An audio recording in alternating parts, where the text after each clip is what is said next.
And I was in the basement with a flashlight looking for something and caught my left foot, left ankle, on a cord and went right down on the concrete, landing on my left elbow.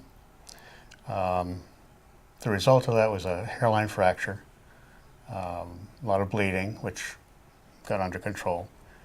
And I figured that was the end of it. It was all taken care of. Right before Thanksgiving, I went to pick up a couple of pizzas for dinner.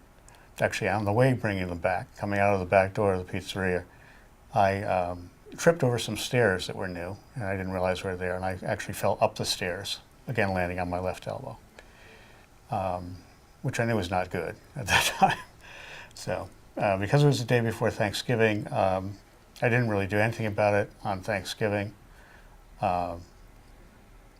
But by the next day, I had to come down and see the emergency room folks. And from that, they referred me to Dr. Decker.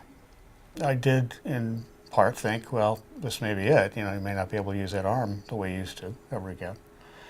But it was very clear that there was no other alternative except to have the surgery. As I understand it, what happened is the tricep muscle completely tore off of its mooring on the bone.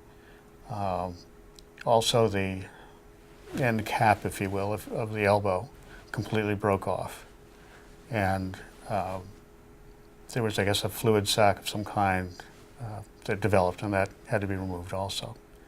So it was more than just a fracture. I was expecting maybe that it was a fracture or a dislocated elbow or something like that.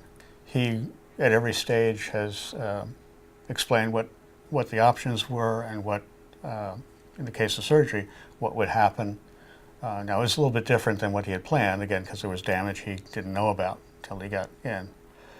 But I felt very confident that he was keeping me abreast of things and that I could ask him any question I wanted.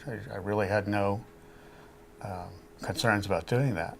I had not expected a whole lot from the surgery. I felt the injury was, in my view, too severe to be able to do much with. And I kind of resigned myself to thinking I'm not going to be able to do outdoor activities or anything that requires two arms to do. But I was greatly surprised. It has healed up absolutely fine, faster than I ever dreamed would happen. And I have full use of it. I can do any kind of turning or lifting. I can lift 50 pounds with it. And it's as good as it ever was, and as I said before, maybe even better.